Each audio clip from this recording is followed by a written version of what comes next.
After the dot-com crisis that happened in 2001, the interest rate was lowered by Fed, and a significant amount of money was pumped into the US economy.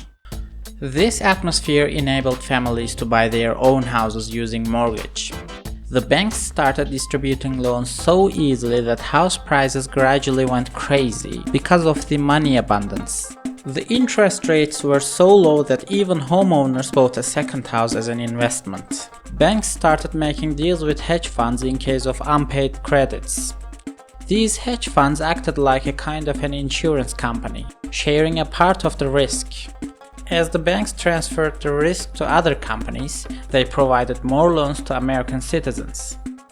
By the way, some of these hedge funds were located in Europe, which spread the danger to a wider network.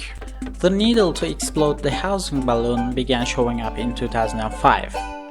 As Fed increased the rate up to 5%, the amount of money in the market decreased drastically.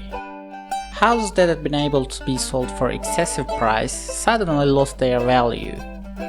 Citizens that had gained houses for high prices got unable to sell out their property. And of course, they were unable to pay monthly installments. From then on, the banks admitted the existence of a cancer cell in their organism. Non-performing loans. Sequestration of houses as a treatment of the illness was practically impossible, because the houses already lost their value, and even if the bank sold it, the money they would gain was way lower than the capital money. Lehman Brothers was the bank that carried the most risk.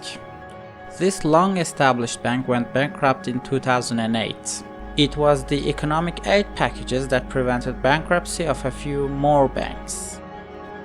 Problems that occur at the source countries of hot money caused investors to leave developing countries such as Brazil, Kazakhstan, Bulgaria, Mexico, etc. Moreover, the reduced demand at the developed countries caused a rapid fall at the export of developing countries. When we review the export charts of countries like Brazil, Indonesia, Turkey, and Bulgaria, the effect of the 2008 crisis is quite obvious at the 2009 section. This negative change resulted in deceleration in economic growth and a remarkable rise of unemployment in almost every country in the world.